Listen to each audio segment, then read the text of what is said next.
Hello everyone. This is the third in the series of davening outside of Shul, and I want to speak today, after speaking about davening at a sickbed and davening at a shiva home, about davening at a wedding.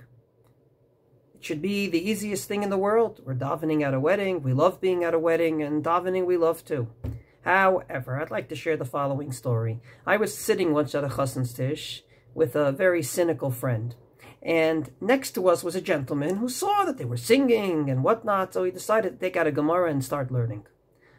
While many people looked at him and said, wow, he's using his time efficiently, my friend looked at him and said, if you don't want to be here, just leave. And I think he was right. We come to a wedding in order to mesameach chassan v'kala. Our sages went out of their way to talk about the various blessings we're going to get to fulfill that mitzvah. That should not be a place where you go to in order to daven mincha ma'ariv. And therefore, when you daven at a wedding, I have three cardinal rules. A, always try to daven prior to the wedding. Try to daven in a shul as you should, with a minyan as you should, and try to do it before the wedding. B, if there is a davening that you have to daven at the wedding, let's say ma'ariv, then find a spot that's totally out of the way. It is absolutely uncanny that at a wedding, in the middle of the hall, people start davening ma'ariv, and then A, people can't walk in front of you, so they have to walk all the way around to get from this table to that table, and B, women feel very uncomfortable. Should they walk? Should they not walk? That should not happen. A wedding hall is a wedding hall. It's not a shul. And therefore, find a corner out of the way that does not in any which way bother people. And C, davening should not come at the expense of the simcha. There should not be a situation where the ketubah is now finished, and then the rabbi says, let's go do the badekin, and someone says, hey, we should daven ma'ariv first. No.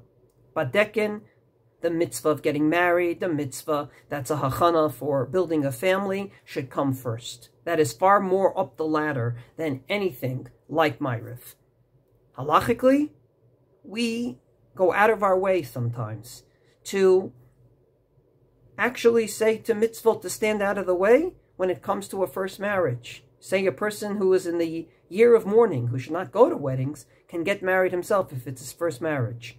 Ma'ariv does not have those dispensations. As a matter of fact, Ma'ariv is considered a reshut, whatever that means, which means that many mitzvot can come before Ma'ariv. The Tosfot, as a matter of fact, says that the mitzvah of eating after Yom Kippur can come first, and Ma'ariv can come later. We don't necessarily do that, but quite frankly, says the Tosfot, eating on Motzei Yom Kippur is far higher up the ladder than a Ma'ariv, which is a reshut, quote unquote.